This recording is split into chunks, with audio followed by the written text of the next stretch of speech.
Hi, everybody. Welcome to the Animal Lovers Cafe. I am so happy that you are here with us. And today we have a special guest, Maria Kimble of the Dominion. Okay, I got to figure this. Dominion Equine Welfare. And we're going to be talking about caring a caring community. So what is that all about? And helping our animals, where we live in our community. So I'm just really excited about our topic and our guest. So just to let you know a tiny little bit about Maria before she comes on with us live from the cafe today. So thank you all for joining us. I'm going to introduce you to our amazing guest. Here she is, Maria Kimble. Maria is the president and the co-founder of Dominion Equine Welfare. She is an equine massage therapist, among other things, and she helps provide community mental health services to individuals and families through an equine assisted psychotherapy center. And I'll tell you what, that is just a really amazing place and facility and service. So, Maria, without further ado, please feel free to add anything else or just welcome to the cafe. And you are a new member of the cafe. So, just so happy that you're here with us. And thank you so much for having me. I really appreciate this opportunity, Janet. I've known you for a long time, and you've known me, and I love how the cafe has evolved, and it's really a pleasure to be here. I'm so happy, just really thrilled that you are here with us. And so, you guys that are joining us live with the cafe, if you have any, oh dear, if you have any questions, feel free to drop them into the comments below. That's what I'm trying to say. And so somebody said everything's frozen up. I don't see that on my feed. So maybe you might just refresh your feed to see if that works. So sorry about that, but everything's working good here. Can you hear? I mean, because you said everything's frozen. Yeah, can you hear? So in the but thank you for letting us know. I really appreciate it. If anything's going wrong, please. Yay, refreshing worked. We love our technology, don't we? So Maria, Yes. yeah, would you like to tell us a little bit about, since about Dominion Equine Welfare and what that's all about, and also about our topic that we're going to be talking about? So I really love this topic that you're bringing is how we can work within our community, helping and supporting animals that may be in need. Yep. I'd be happy to share a little Yeah, about Dominion thank you. Equine Welfare. So, Dominion Equine Welfare started in 2013. There were three of us who decided to take our passion for animals and especially for horses and put it into direct action. So the primary responsibilities that Dominion Equine Welfare undertakes is to educate the public about issues facing equine today, to also educate our elected representatives on the issues facing equine. And also, the biggest program that we operate is called EquiHelp, where we provide feed and hay to individual horse owners who may fall upon hard times. So we do this for a set number of months to help these individuals get over a bad time and also to allow them to keep their animals in their home and not have to sell or give away their animals, which put their animals at risk. Yeah, oh, that's wonderful. And the topic we're going to talk about today is one that's really near and dear to my heart is helping animals in our community. There's so much we can all do to help animals in our very own communities, and sometimes I think people think that it might not be big enough. I either can't donate or I can't do something, but every little bit helps so very much. So know that no matter how small you think it is, it actually can make a really big impact. Yeah, yeah. Sorry. Good. Yeah. I mean, that's just so wonderful, and thank you for all you do. And yeah, yeah. Sorry. Uh, It's okay. but I just, I think this. Sometimes I get really emotional when something. Well, I can't talk when I get emotional, and this topic can be really kind of emotional. It's so special because we so, you know, want to help animals, and so we're talking kind of about being in our community and helping others. So how would somebody find an organization? So let's say I'm in my community where I live, and I'm not really active with any of the rescue organizations or, you know, organizations that help animals, and I see a wild animal or an animal that I feel like really needs help, and I don't know what to do. Where, how would I? What would be a first step? What would I do? That's a great question, Janet. Um, a lot of us do find animals, whether domestic or wild, in situations that they obviously need help. And a lot of times people think if I call a rescue, they can come and take care of this animal. But really, rescues don't have the authority legally to step in, especially if there's a situation that might require law enforcement. So, really, the first phone call to make would be to your local animal control or animal services. Most counties have a group that is dedicated to this, and I live in Loudoun County, so there is a humane law officer and a group of humane law officers that respond to situations that the general public can call to them and tell them, I noticed that there's a domestic animal that may be suffering from neglect, or there may be a wild animal that looks like they're in distress. And that should be the first call that you make. Sometimes, if you find a wild animal, you can call a rehabber, what they call a wildlife rehabber, directly, and they can take animals directly. But really, the first point of contact should be someone from your animal control agency. Okay. And then from there, Mm. you can request whatever the situation is. You need to provide very specific information, where the animal might be located. You may have to provide your name, Mm-hmm. especially if you want to call back Mm-hmm. to sort of let you know the how things turned out. Mm-hmm. Um, and if you don't get any kind of response, at least a response that you feel that you should, really you should just take that up the chain of command. If animal control isn't responding, take it to the sheriff's office. If the sheriff's office doesn't respond, you can take it all the way to the state veterinarian. Every state has a veterinarian that oversees agriculture. And they are also mandated with making sure that people are following the law with respect to animals. Oh wow. So there's a lot. I mean, so I also really appreciate that you know the steps that that people can take, and also how the system works, because a lot of us don't know how the system works.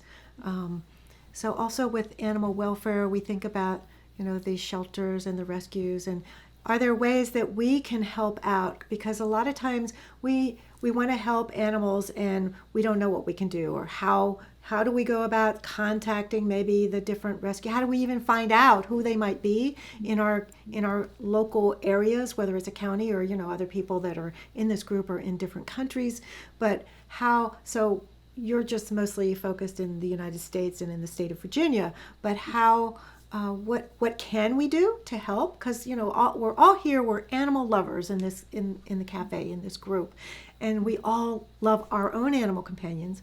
But we love to help others. Most of us also got our animals from a rescue of some kind. So what can we do aside from donating money? And then how do we also? So a couple questions here. Sorry. How do we know that our money is going to a place that's going to actually, the money goes to the animals and not someplace that we don't want it to go? Great questions, Janet.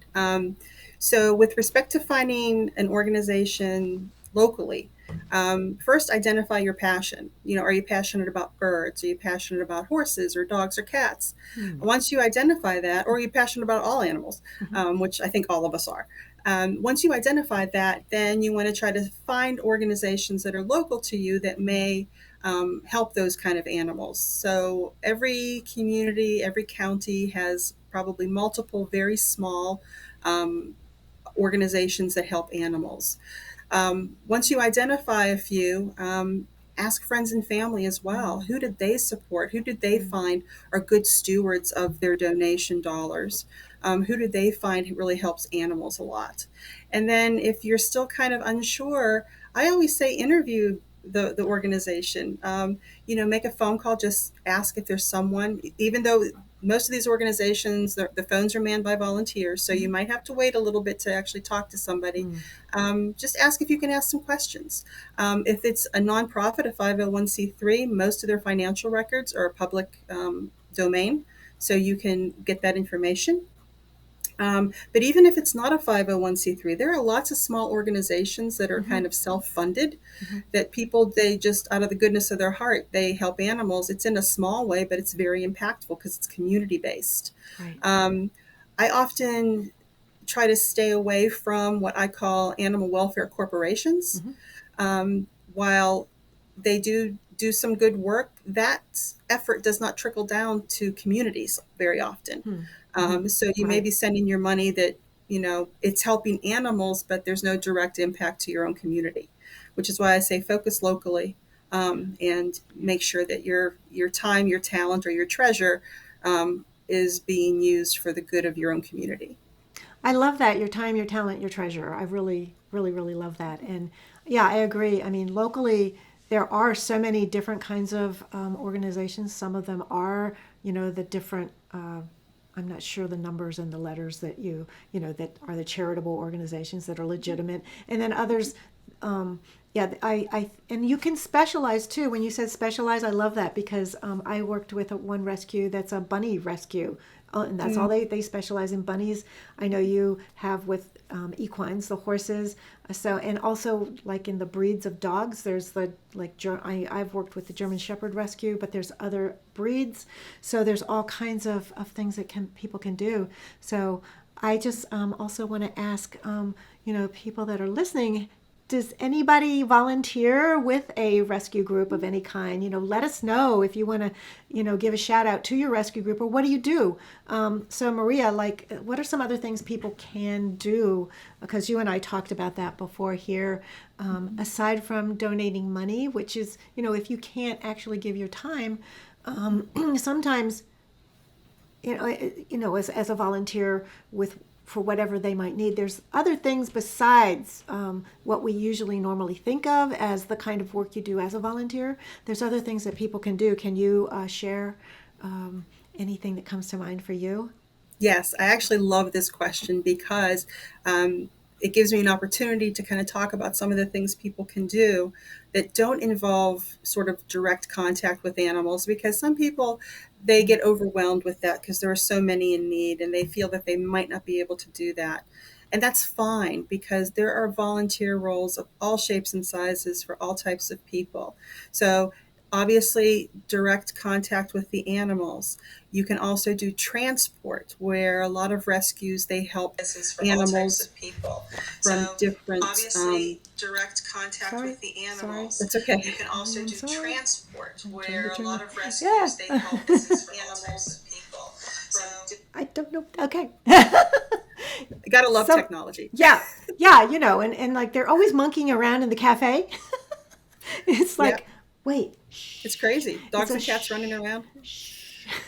We're on the air. So they didn't see the live sign. I'm like, no, shh, don't come in here.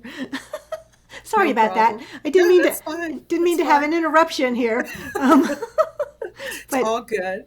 yeah. So, so there are some. I talked about transport. So sometimes Mhm. wildlife needs to be transported to Right. rehabilitators. There are some larger state-based organizations that take animals from more rural areas to bring Mm. them up to areas where they're more likely to be adopted. So Mhm. transport's a great way. If you can't transport, if you have a talent for sewing, you can reach out to a shelter and ask, do you need any kind of dog bed covers? I can sew. I've got that talent, and make them some washable dog bed covers or bandanas for the dogs Mm. when they get adopted. You can also, Oh, I like wildlife that. rehabilitators also need what are called little hammocks for certain types of wildlife while they Oh. while they rehabilitate. If your passion is cooking, you can bake and hold a bake sale and donate the proceeds to your favorite rescue, or you can take a plate of Yeah, cookies yeah. to a rescue for the volunteers that are there. Those are sometimes the unsung heroes. They see so much Yeah. and it's so impactful, but someone bringing them a plate of cookies and saying thank you for what you do has a huge impact on morale.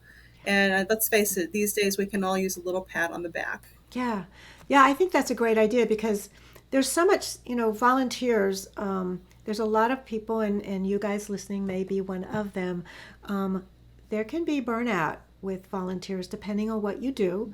Um, and not to scare anybody away, just to realize that volunteers can become very stressed. So anything we can do to support somebody that's working like down in the trenches, out doing that, not the administrators, not to say that they're not also going through stress, but to just a nice little touch. And so that might also break the ice for you to get to know your local humane society, or your shelter, or the other groups that Maria mentioned. But to bring them a plate of cookies, or see if they want some hot chocolate, or just drop by with a little something and say hello. I was just in the area. I don't want anything from you. I just wanted to say hi. I'm an animal lover. So yes, let's see if I could do this. So Susan, thank you so much. Yes, compassion fatigue is very real. So to be able to support, the people that are the actual volunteers, whether they're in the trenches or in the office or wherever, just stop by and bring them something. And also just kind of to add, to kind of keeping on the subject, but supporting the volunteers. We think about supporting the animals, but I, for many years, offered Reiki, a healing modality, in many different shelters and rescues to the animals, or for the animals.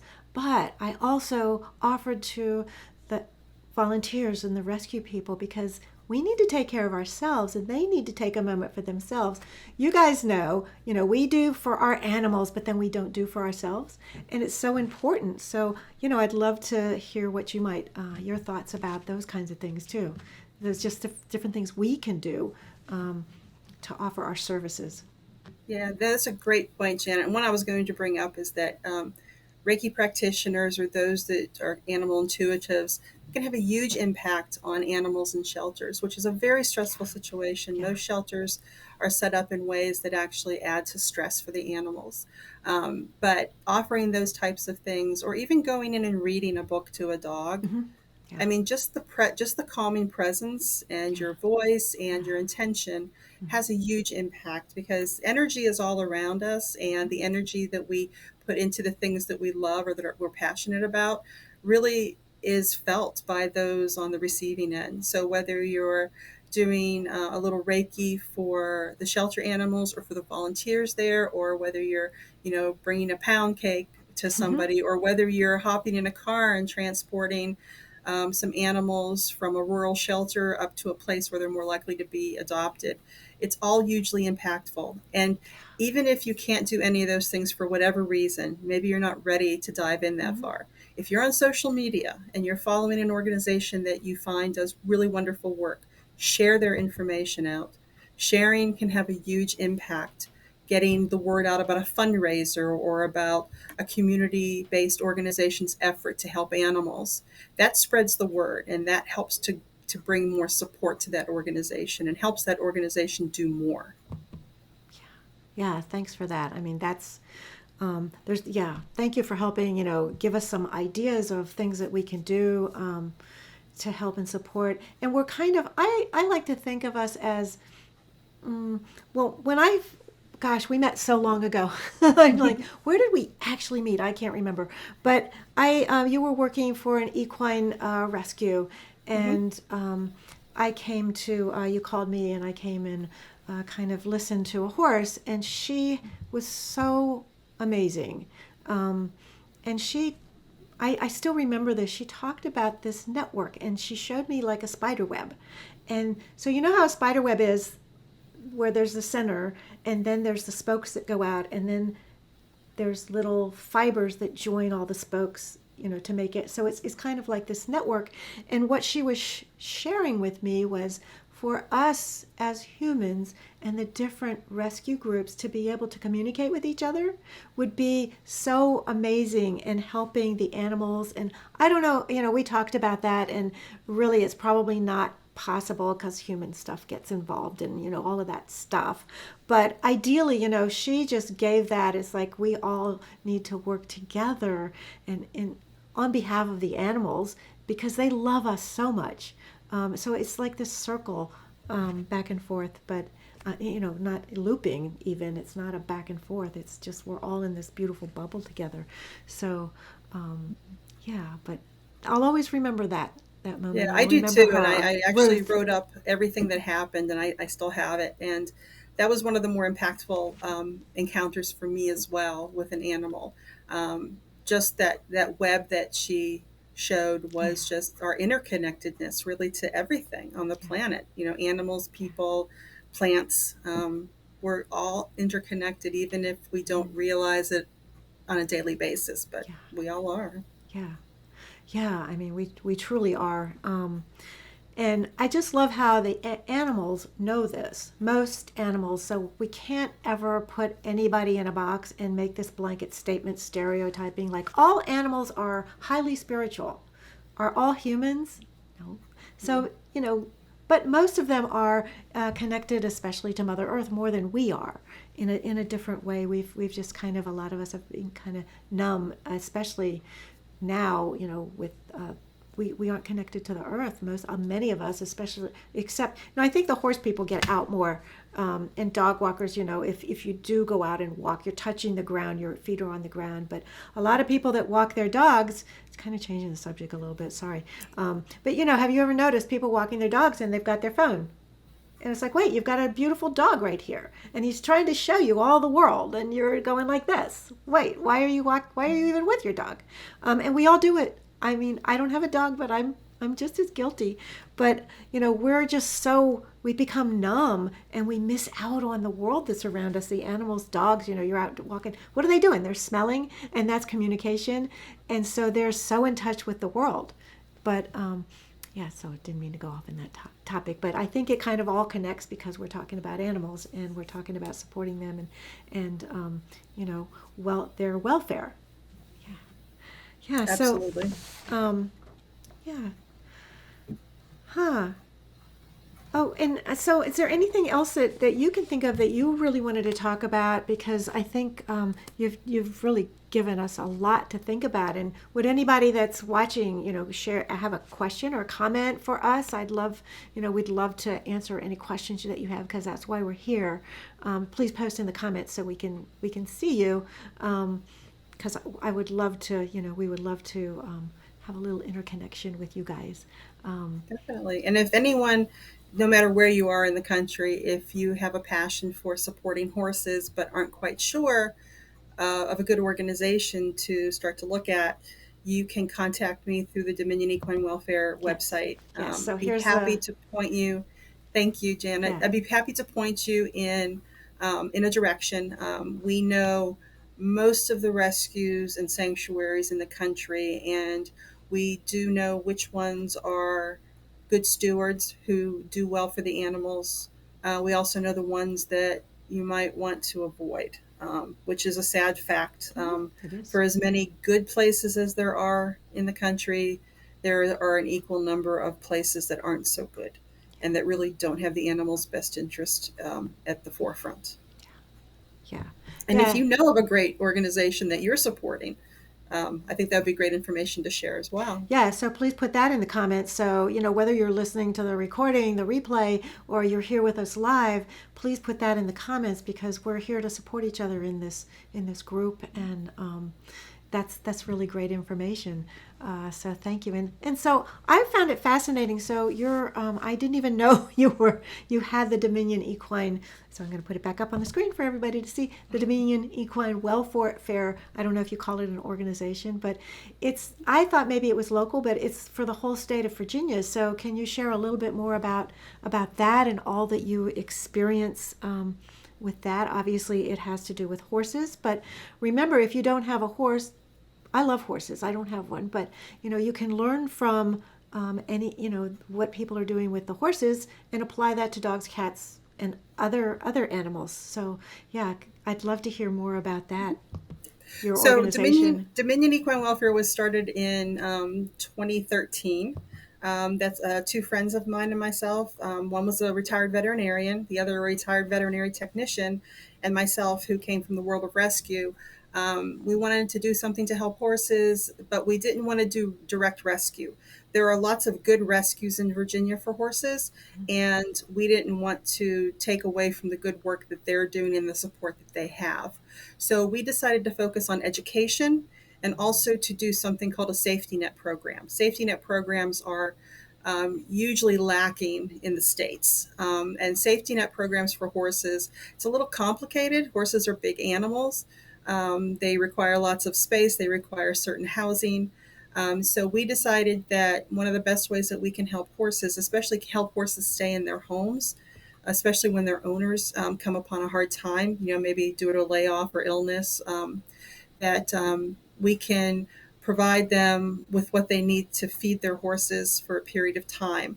Our normal support time usually is 4 to 6 months. That's what we've been doing for most. And happy to say that of those families that we helped, all of those horses are still in their homes, even several months after our support stops, because it just gave people an opportunity to kind of catch up, catch their breaths, and then figure out what's next and how do I move forward from this loss that I've had, whether it's job loss or some other type of loss. So we've been very fortunate to be able to do that. We're a very small organization. One of our co-founders retired, so it's myself and my other co-founder, Tim Parmley. And we do a lot of self-funding. But we're always open to people who want to help. And sometimes people don't think about the safety net part of it because they more want to do the hands-on with horses, especially. Yeah. But hopefully more organizations will start doing this as well. And our hope is that we are put out of business. Oh, We want things to be so good for horses in the Commonwealth of Virginia that our services are no longer needed. I love that. Thank you. And I love that there a lot of people don't know that there are organizations that help people keep their animals, and they also have those in, the shelter, certain shelters and rescues for dogs, cats, bunnies, horses, just like what you're talking about, so that people don't have to give their animals up because of a hardship that has happened. Many people do not want to lose their animals, but for some reason, they can't afford them anymore. And horses are expensive, like all of our animals are expensive, but horses are, there are a lot of expenses. So get the word out. It's really nice to know that your organization does that, and there are other organizations that do that. So just kind of think about that. Put that in the back of your mind. I know that I'm in Fairfax County, Virginia, so the Humane Society of Fairfax County is HUS. The one that's not the shelter, they have a program similar to that, but it's dog and cat food that they supply, and also like for the horses, blankets that they may need. There's things that are needed that are expenses that the people might not be able to afford, and then the animals go downhill because they're neglected, and then you have the bad situation. So I love that your organization is doing that, providing that service, so that the animals don't end up in those bad situations. So yeah, thank you for letting me know about that. So yeah, thank you so much for being here. Does anybody have any questions? Or Maria, do you have anything you'd like to share before we have to say goodbye, because it's 1:30 already. Wow, the time went fast. Well, I just Good. want to thank you for this opportunity, not only to talk a little bit about Dominion Equine Welfare, but also to share what we all can do to help animals in our own communities. It's so vitally important, and it's one of those things that, for as much as you give, I think you get that much or more in return. Just the satisfaction of knowing that you've helped an animal who had Yeah. no other means of help, or Yeah. is in a shelter or and waiting for that second chance. It's huge. It really is huge. Yeah. So don't ever think that even the smallest gesture is too small. Yeah, I mean, just the little things that we can do. I mean, yeah. So thank you for that. And how can people get in contact with you if they want to learn more about what you do, or about, you know, not just equine welfare, but animal welfare? Because you know a lot. Well, always reach. You can go onto our website. We have a contact form that you can use to contact us. That's the easiest way to get a message to us. There's also an email address listed on the website as well. I believe it's dominionequinewelfare@gmail.com. But don't quote me on that because I often have trouble remembering everybody's email addresses, including my own. But yeah, you can reach out through the website, and I'd be happy to answer any questions or offer any support that I can. Yeah. Thank you so much, Maria, and thank you, Elizabeth, for you being here with us and putting something in the comments that you enjoyed and found this very informative, because I found it very informative. So I can't thank you enough, Maria, for spending a little time with us. And I imagine that you are right there with horses and doing something wonderful, helping people and horses. And I always like to think of it as the animals and we are the humans that love them. So thank you so much, and thank you everybody for being here. And we will be seeing you soon. Thank you so much, Maria, for being spending your time with us Thank today. you, Janet. It's been a pleasure. It's been fun, and I'll be seeing you soon. So Yes. everybody else, thank you. And we don't have I can't, okay, I might play a little music. You want to hear a little music? Yeah, let's have some music. Let's just end this with a little music. We're gonna have a little fun, and then I'll just say goodbye. So bye, everybody. And we'll just this music. I don't know if you can hear me, but this music is called "Chased by the Dog." So have a little fun, and then we'll be seeing you guys.